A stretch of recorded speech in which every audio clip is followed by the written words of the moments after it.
ஒரே நாடு ஒரே தேர்தல் பொருளாதாரத்தை மேம்படுத்துவதற்கு உறுதுணையாக இருக்கும் என பாஜக மூத்த தலைவர் தமிழிசை சவுந்தரராஜன் தெரிவித்துள்ளார்.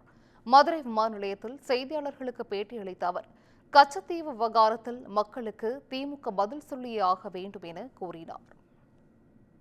இந்த ஒரே நாடு ஒரே தேர்தல் நம்ம நாட்டோட பொருளாதாரத்தை மேம்படுத்துவதற்கும் நம்ம நாட்டில் உள்ள செலவினங்களை குறைப்பதற்கும் மிக உறுதுணையாக இருக்கும். அது ஏதோ இப்போ உள்ள அரசியல் கட்சிகள் நாளைக்கே வந்துடுற மாதிரி ஒரு தோற்றத்தை ஏற்படுத்துகிறது. 2029 பின்பு அரசாணை பிறப்பிக்கப்பட்டு அதன் நடைமுறைகளை ஒவ்வொன்றாக மேற்கொள்ளப்படும். இது நாட்டுக்கு நல்லது என்பதற்காகத்தான் இவையெல்லாம் மேற்கொள்ளப்படுகிறது. பாராளுமன்றத்தில் பார்த்தீர்கள் என்றால் ஒரு சண்டையிடும் ஒரு போக்கையே திராவிட முன்னேற்ற கழகம், காங்கிரஸ் போன்றவையெல்லாம் அவர்கள் ஏற்படுத்தி கொண்டிருக்கிறார்கள் என்பதுதான் முக்கியமான விவாதம். வரும்போது சோனியா அவங்க பிரியங்கா காந்தியும் இல்லை, ராகுல் காந்தியும் இல்லை, பேசுவது எல்லாமே விளம்பரத்திற்காகத்தான், மக்களுக்காக இல்லை என்பதை நிரூபித்துக் கொண்டிருக்கிறார்கள்.